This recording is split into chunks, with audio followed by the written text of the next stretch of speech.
Top 10 biggest lies King Charles made to protect his title. Number 10, mental health lies. Princess Diana's former chief of staff has blasted King Charles's former courtiers for spreading lies that she was mentally ill.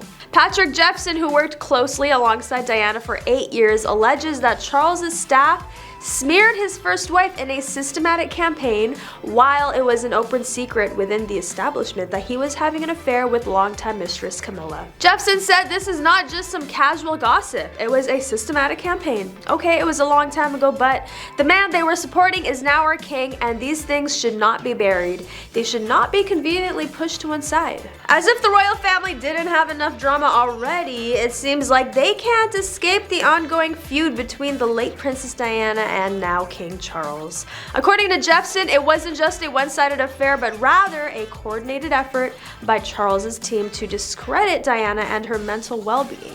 But let's take a step back for a moment, shall we? Diana was known to be an outspoken and independent woman who captured the hearts of the public.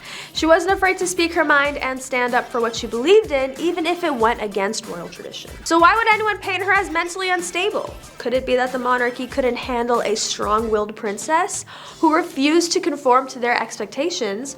Or was it simply a way to justify Charles's infidelity and save the monarchy from further scandal? Number 9, secretive. There have been growing calls for an end to royal secrecy in recent months, with historians, campaigners, and journalists demanding greater access to the official records of the UK's head of state. That secrecy has been compared unfavorably to MI5, with the royals having an absolute exemption from the Freedom of Information Act while squirreling away thousands of official records in their archives in Windsor.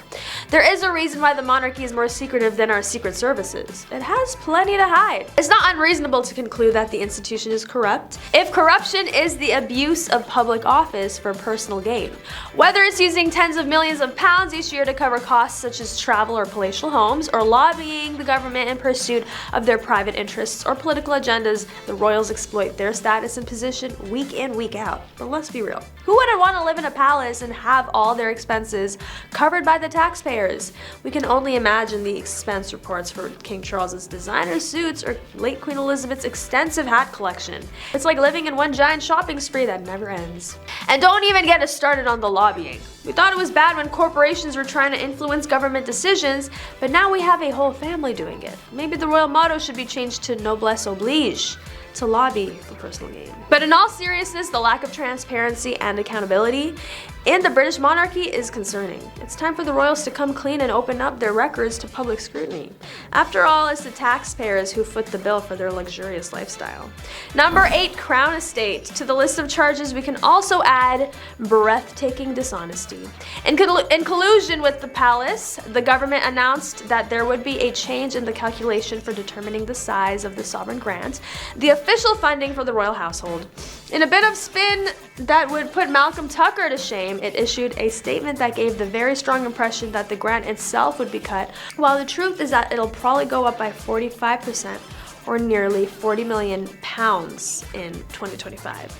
It said the sovereign grant would be 12% of the Crown Estate's net profits next year, down from 25%, and that as a result, the royal household's budget will be £24 million lower next year and £130 million lower in both 25 and 2026 than if the rate remained at 25%. That suggested cut, which was nothing of the sort, became the initial headline of the story. Further down the statement, the government explained that the total sovereign grant for 2024 to 2025 will remain flat at £86.3 million.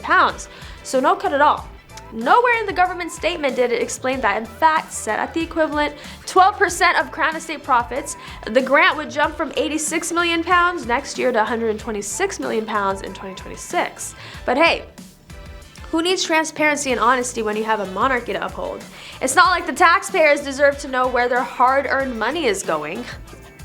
Let's just keep them in the dark while we give King Charles, or whoever is reigning at that point, a 45% pay raise. And let's not forget about the timing of this announcement.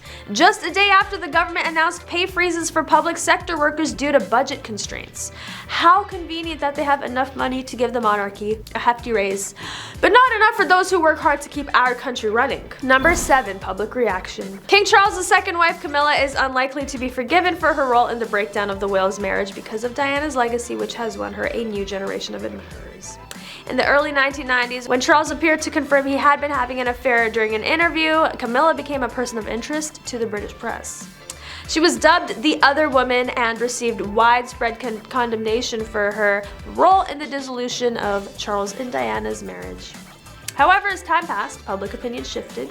In 2005, after years of speculation and rumors, Charles and Camilla finally tied the knot, and while some still held resentment towards Camilla for her past actions, many began to see her in a different light. As she took on the role of Duchess of Cornwall, Camilla proved to be a loyal and devoted partner to Charles. Despite this, some people still hold on to their negative opinions of Camilla. In an interview with Vanity Fair, Princess Diana's former butler, Paul Burrell, stated that Camilla will never be accepted as queen, and while there may always be those who hold on to their negative opinions of Camilla and refuse to forgive her for her past actions, it seems the majority of the public may have moved on from the scandal surrounding her relationship with Charles. Number 6, the impact of Diana's passing. Commentators were almost unanimous in their belief that Charles would never marry Camilla, even if she had been the love of his life, despite the national outrage and finger-pointing over Diana's passing. Perhaps Charles, as the current king, felt that he couldn't take such a risk and tarnish the image of the monarchy, but fate had other plans. Number 5, the royal affair. Now this one's no big secret. The Princess of Wales was very much aware of Charles's cheating on her with Camilla. His mistress at the time was regarded by many as a villain before Diana and Charles filed for divorce. Additionally, she was resented up until the passing of Diana. The public opinion of Camilla, slowly but surely, did begin to shift eventually from being seen as the other woman to now queen. And number 4, backlash. Charles's troubled past has been exposed numerous times now that he is king. He was accused of lobbying the British government. A senior member of parliament dubbed Charles Britain's best informed lobbyist. After it was revealed in 2015 that he had received secret documents about the British government's inner workings that not even elected ministers had seen. The royal engaged in personal lobbying efforts to senior politicians about a variety of topics, including illegal fishing of the Patagonian toothfish and orders of military helicopters during the Iraq War, according to 27 memos that were provided and dubbed the Black Spider memos. King Charles's political activism raised the question of whether he'll be a political outspoken monarch. According to University of Chicago historian James Vaughan, the question mark would be, will he try to use his role in the unwritten constitution to influence the British government's policies? I'm thinking more than his mother probably ever wanted to. Number 3, the palace staff. The Prince of Wales' affair with the Duchess of Cornwall, which occurred while Diana was still married to Charles, is well known to royal family followers. It's safe to assume that some members of the royal family are dissatisfied with the fact that that affair was getting screen time on Netflix's The Crown, making it by far one of the biggest royal relationship scandals. However, juicy details about their affair, like this rare quote from a former employee of Charles, are harder to come by. The former employee, who wished to remain anonymous for obvious reasons, stated that working at the palace was like being part of a dramatic soap opera. According to them, they once witnessed Charles and Diana having a heated argument in one of the palace's corridors. The source added it was so intense they could hear their voices from down the hall. But this isn't the only spicy gossip from a former palace staff. Reports have also surfaced of Charles and Diana's volatile marriage, with one staff member describing it as walking on eggshells. It seems like even royal employees were aware of the tension between the couple, which ultimately led to their highly publicized divorce. And let's not forget about the infamous love triangle between Diana and Charles and Camilla. The former palace staff member revealed that it was common knowledge amongst the employees that Charles still had strong feelings for Camilla, despite being married to Diana. In fact, they claim to have witnessed several secret meetings between the two at the palace. But don't be fooled into thinking that all that drama is in the past. The palace staff are still privy to juicy details about the royal family's personal lives. They have front row seats to all the royal gossip. Number 2, financial scandal. Charles allegedly accepted unofficial commissions from a previous Qatari prime minister for his charitable endeavors. Sounds fishy. When asked about it, he did deny, but you never know with these people. And finally, number 1, political scandals. Charles had been accused of attempting to influence the government. In 2015, Charles received confidential papers on the inner workings of the British government and that elected ministers hadn't seen. How did he manage to get his hands on these papers? I have a feeling the excuse that he was a part of the monarchy is not a good enough reason, but for now, let's just say that is why, since it is undetermined.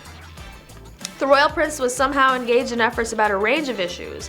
The controversy here is that some believe it is normal for a royal to be involved in political affairs, while some think the members of the family should stay out of politics. But what do you guys think? Let me know in the comments section if you believe royals should be involved or stay clear of politics and just stick to their royal duties. But that is all for today. Thank you for watching. Don't forget to like, comment, and subscribe for more juicy royal updates.